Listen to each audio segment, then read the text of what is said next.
Hey guys, welcome back to another episode of my Hardcore Minecraft series. And would you look where we are? On my Hardcore Museum. So for the past couple live streams I've been doing on Thursdays and now Mondays at 9 p.m. Eastern Standard Time, I've been working on gathering materials and starting to build my museum here. So let's take a look at it quickly. So as you can see here, I've completed one of the wings. By the time this video goes out, I might have actually finished another wing because this video will be going out on Friday and I'll be streaming again on Thursday. So I might be doing another one of the wings on that stream. But I finally completed one of them. If we come on down into here, you can kind of see the internals. So I'm still missing my kind of design where I'm going to do the glazed terracotta.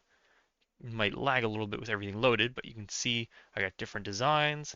I've got the different areas where I'm going to hold. This is actually the block wing. If we come back out here, there's going to be a sign up here that says blocks, and this is where I'll be holding all the different blocks I gather in this series.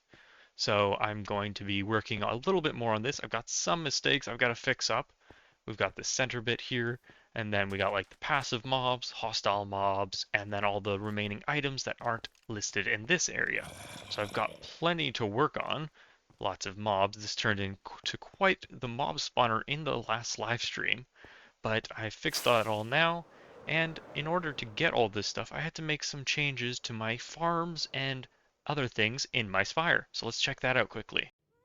So if I come on into my super smelter area, I've set up a couple things. I had to smelt a lot of sandstone, so I set up some extra loading areas to my smelting area, kind of outputting. Ooh, bit of chicken, luckily got that ready.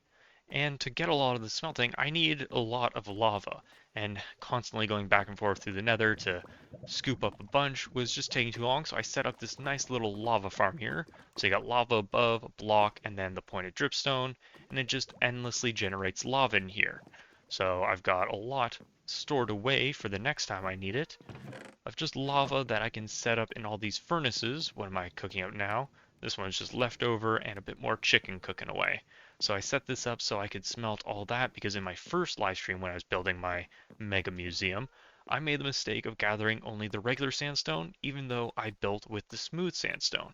So I had to spend a long time, couple days just leaving my computer on to smelt all of it into the smooth sandstone, which presented another problem for my Monday stream because I didn't have enough sandstone to make all the cut sandstone or these walls and other types of stairs, so I had to go out and gather some more, which I'll probably have to do before my next stream.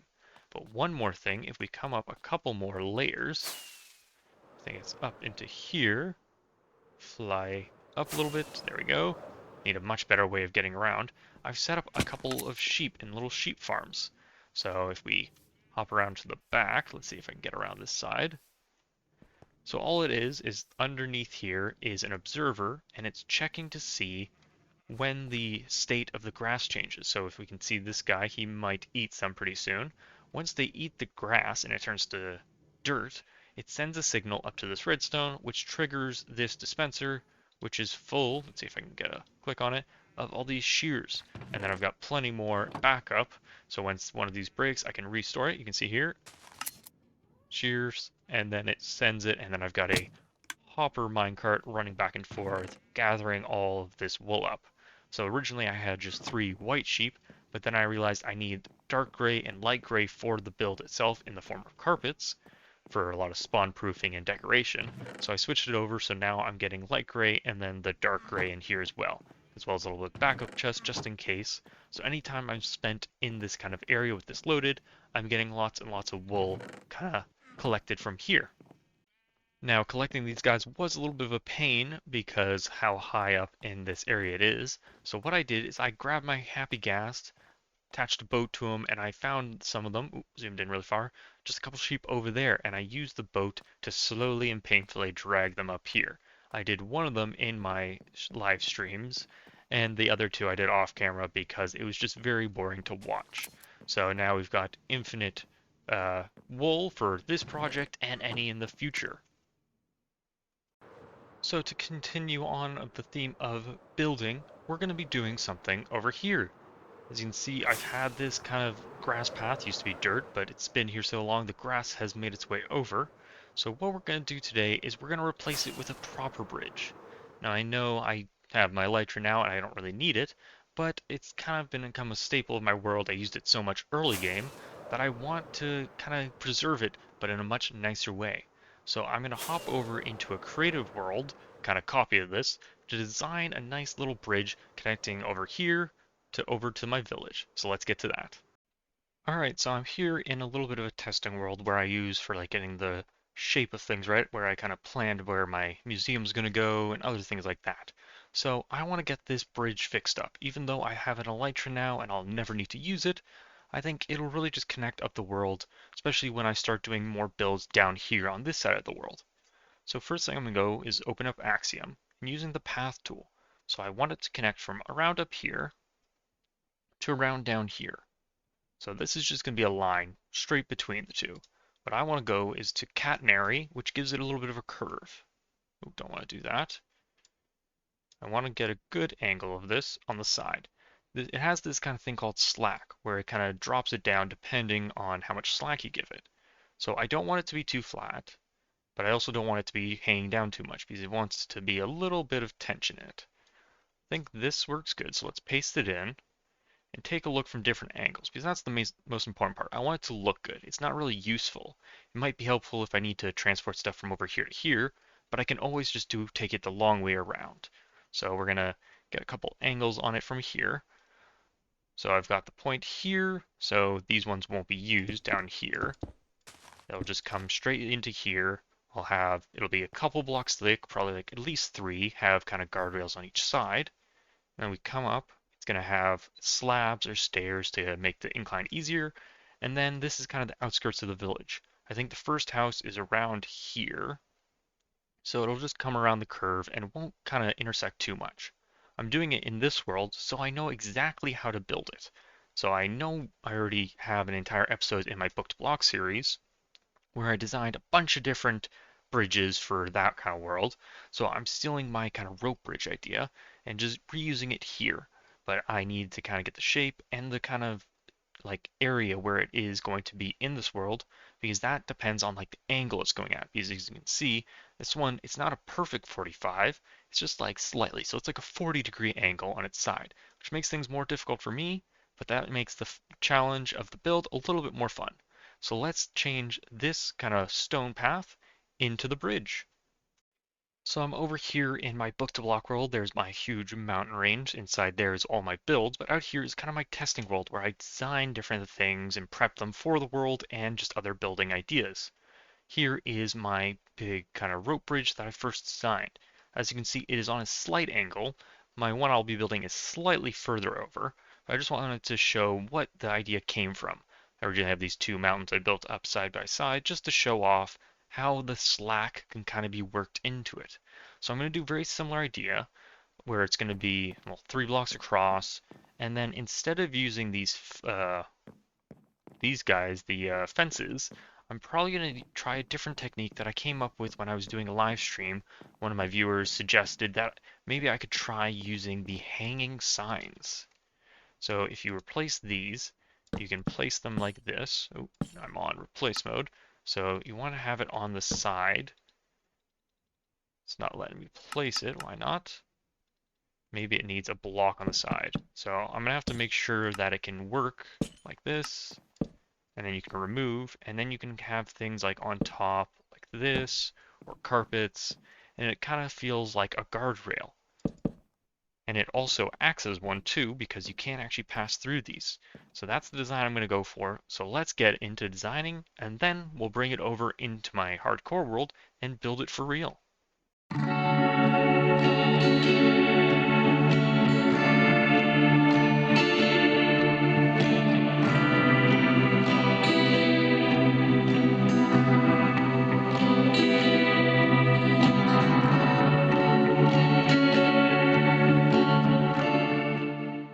Alright, and this is the kind of design I kind of ended up with. I gave up with the rope bridge just because when it's on this extreme of an angle and you're not using the fences, it just doesn't work because everything's very directional. So I went for like kind of a mix. I still got the kind of curve I wanted using the kind of sloped catenary line path, but then I kind of turned it into an arch bridge. So what I did, as you probably saw in the time lapse there, is I created a circle. And then all I do is I just take the top and then I extend up. I did my best to get it to right angle and then brought the blocks down. And then I selected the whole thing. And when I came up here, you can still see it's all selected. Use the auto shading function. So you select all the blocks, click operations, and then where is it? Auto shade, I'm missing it. Auto shade, and it brings up this window here. And then you make the sun your player position, so wherever you want the light to come from. So since the sun kind of, if I go here and use the time, the sun in my world is always going this way or around that way. So I came up to around here and set the lighting to here, which means the lighter parts are going to be on the top, darker parts on the bottom, and the parts that you can't see will all be dark on this side. A little bit of light coming in from this side, but I think this works really well for what I'm trying to get. I mean, it's not gonna like meld perfectly with all the pink, but I like the dark oak, and then the kind of deep slate is what I chose, and then it kind of gave me all these different blocks in between. I went in and removed, or tried to remove all the falling blocks like the concrete powder there. It uses like the different types of deep slates, bit of mud for coloring. It had a couple netherite blocks, which I removed just because there's like I think only two, and they didn't really make that much of a difference, so I just removed those and replaced them with blocks that were right beside it. But now that we have this, I'm going to copy this over into like probably a light magicka sketch, gather all the blocks, and then let's get to building it in the hardcore world. Alright, now the only thing left to do is remove our old bridge here and add in our new one. Not going to move around too much because I have a lot of light magicka things loaded in right now, and it does make my game a little bit laggy, so I'm not going to move my screen at all. But now we got to do the resource gathering, and then we're going to build it. So let's get to the resource gathering. Alright, I've gathered, I think, all the resources I need. I've left the wood in plank form. I've got my crafting table to make it into stairs and slabs depending on what I need. But I think it's time to destroy our old bridge and say goodbye and start with our brand new bridge. So let's get into it.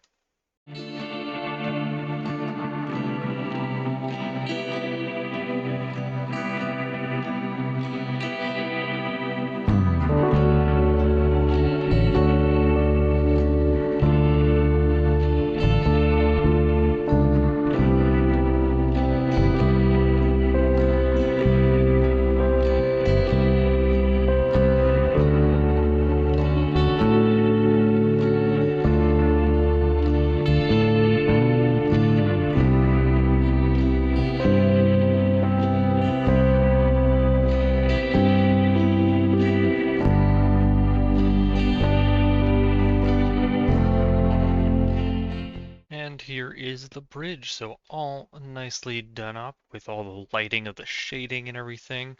I think I've gotten most of the blocks. Some of them are missing because internals, I realized I didn't have to include all of them. That's something I've been learning quite a bit from my museum build is when I build in creative, I don't think of how it translates over into survival and how I don't need to have everything filled in completely. It can be a little hollow, and some blocks I just don't realize I don't need until I start building it in survival. So here is the bridge all together connecting up two parts of my world. My kind of starting area where I originally lived to my new area with my villagers and my new base. I'll definitely have to start populating this little kind of corner of the world a little bit more just so it can feel a little bit more connected and everything. I'll probably have a different type of village, so I've got the cherry one up over here. I'll have to do like a spruce and dark oak, maybe mix in a bit of that deep slate or blackstone in over here. Just get a bunch of like maybe like a pier village because we got all this water here, nice little river coming up. So maybe I could have a pier over here going out, like just around that area, and just have, I'm definitely going to cover all this with grass because I have a lot of dirt from clearing out this area, so I'll definitely have to cover all that up because I'm not a big fan of the stony area. But that is a huge, nice addition to my world here. I just kind of in the moment spur just needed something for today's episode, and I thought might as well start working on making the world feel more connected. But I think that's going to do it for today's episode. We got the nice bridge there. I'm kind of reported back on what I've been working on my streams over on Twitch. So check those out if you want to see the in real time progress of this build because for the next couple weeks, I'll definitely be working on this one because it takes about a stream, because I don't stream too long, about 2 to 4 hours I tend to stream. I can get around one of these kind of hauls done at a time if I have all the stuff prepared, which is something I'm learning I need to get a lot better at. So after I finish building all this, it'll be time to start filling it up.